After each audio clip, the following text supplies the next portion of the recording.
शेखर, आज मैं बताने जा रहा हूँ मनोवैज्ञानिक के बारे में।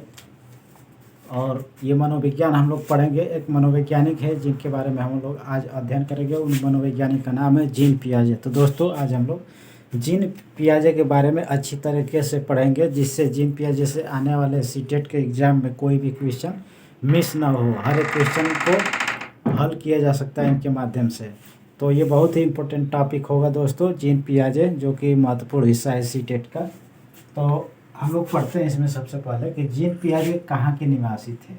तो जीन पियाजे ये स्विट्जरलैंड के निवासी थे और इन्होंने संज्ञानात्मक विकास की खोज की थी। मतलब संज्ञानात्मक विकास सिद्धांत दिया था इन्होंने। किसने? जीन पियाजे। तो ये पहला स्विट्जरलैंड के मनोवैज्ञानिक है। हो गया। इन्हें स्विस मनोवैज्ञानिक भी कहा जाता है। इन्होंने अपने 3 बच्चे जीन पियाजे ने अपने 3 बच्चों पर और एक भतीजे के विकास के आधार पर संज्ञानात्मक विकास का सिद्धांत का प्रतिपादन किया था। और इन्होंने अपने सिद्धांत में परिपक्व और अनुभव को महत्वपूर्ण बताया था। और यही इम्पोर्टेंट, मतलब कि यह इम्पोर्टेंट लाइन है। इन्होंने अपने सिद्धांत में प्रश्न पूछ देगा सीटेट में कि किसने परिपक्व और अनुभव को महत्वपूर्ण बताया है। जीन पियाजे पूछ देगा कि जीन पियाजे ने अपने सिद्धांत में किसे महत्वपूर्ण बताया। संवेदी अवस्था या संवेदी पेशी अवस्था। दूसरे वाले का नाम है मूर्त संक्रियात्मक अवस्था। और चौथे वाले का नाम है अमूर्त, जिसे औपचारिक संक्रियात्मक अवस्था भी कहा जाता है। और इसकी आयु सीमा क्या है? तो संवेदी गामक अवस्था 0 से 2 वर्ष होती है। प्रश्न बहुत बार आया है। ये बहुत इंपॉर्टेंट टॉपिक है दोस्तों। जरूरी नहीं कि मैं यहाँ पे हर बार इम्पोर्टेंट लिखूँ तो ही इम्पोर्टेंट समझिएगा, नहीं, इम्पोर्टेंट मान कर चलिए। संवेदी गामक अवस्था, संवेदी पेशी अवस्था की उम्र होती है 0 से 2 वर्ष। पूर्व संक्रियात्मक अवस्था की एज होती है 2 से 7 वर्ष।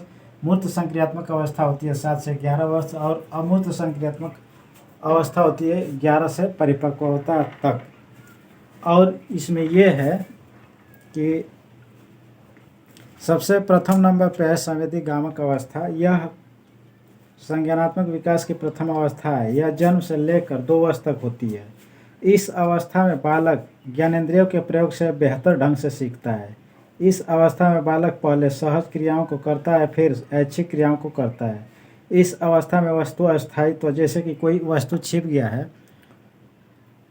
जैसे कि कोई वस्तु छिपा हुआ है ना, जैसे बच्चा रो रहा है, जैसे छोटा बच्चा है, कुछ महीने का है, जैसे रो रहा है, उसका खिलौना गुम हो गया, उसको जैसे कि जिससे वो प्यार करता है अपना, गुम हो गया है, तो उसको खोजना चाह रहा है, तो खोज पाएगा नहीं क्योंकि चलने लायक है नहीं स्थिति में।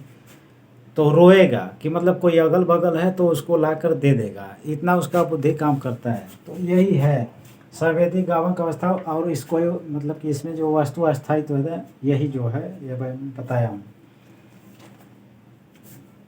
इसके बाद इसमें जैसे कि है, जब बालक मतलब कि 2 वर्ष का हो जाता है तो उन वस्तुओं के प्रति भी अनुक्रिया करना प्रारंभ कर देता है जो छिपा रहता है। कहते हैं हम लोग 0 से 2 पे, 0 से 2। तो यह संज्ञानात्मक विकास की द्वितीय अवस्था है। यह 2 से 7 वर्ष तक होती है। जीन पियाजे ने इस अवस्था को 2 भागों में बांटा है। पूर्व संप्रत्ययात्मक, मतलब जिसे खोज की अवस्था कहा जाता है, और अंतःप्रज्ञा काल। पूर्व संक्रियात्मक अवस्था, जैसे कि इसके 2 पार्ट होता है। इस एक को कहा जाता है पूर्व संक्रियात्मक अवस्था काल, एक का नाम है अंतःप्रज्ञा काल। तो इसमें जैसे कि पूर्व संक्रियात्मक अवस्था जो ये है, इसमें बच्चा क्या, क्यों, कैसे का प्रश्न बहुत ज़्यादा करता है। क्या, क्यों, कैसे का प्रश्न ज़्यादा करता है, इसलिए इसको पूर्व संप्रत्यात्मक काल कहा गया है।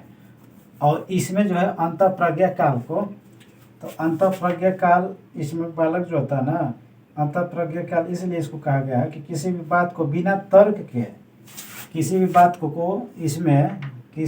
को बिना तर्क के आधार पर बालक अपने मस्तिष्क में उसको बिठा लेता है, इसलिए इसको अंतःप्रज्ञा काल कहा जाता है। इसको अंतःदर्शी काल भी कहा जाता है। जैसे इसमें विलोमीयता का अभाव भी होता है। प्रश्न बहुत बार पूछा गया है, विलोमीयता का अभाव किस में होता है, किस अवस्था में होता है। तो 0 से 2 वर्ष की अवस्था में होता है। जैसे कि इसमें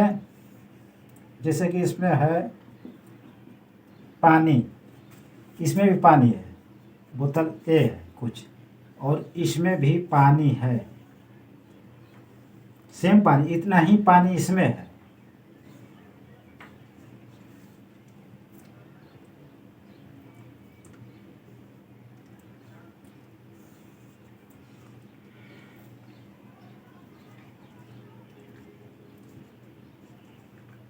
सेम पानी इसमें है, तो बालक इसको ज़्यादा समझेगा, इसको ज़्यादा समझता है, जो कि सेम मतलब उतना ही पानी इसमें भी है, लेकिन वो लंबे आकृति में जिसमें वो वस्तु के हिसाब से समझता है कि इसमें ज़्यादा है, इसमें कम है।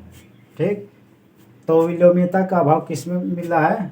पूर्व संक्रियात्मक अवस्था, जो कि 2 से 7 वर्ष की अवस्था में होता है। अवस्था में जो ये पूर्व संक्रियात्मक अवस्था है दोस्तों, इसी में पूर्व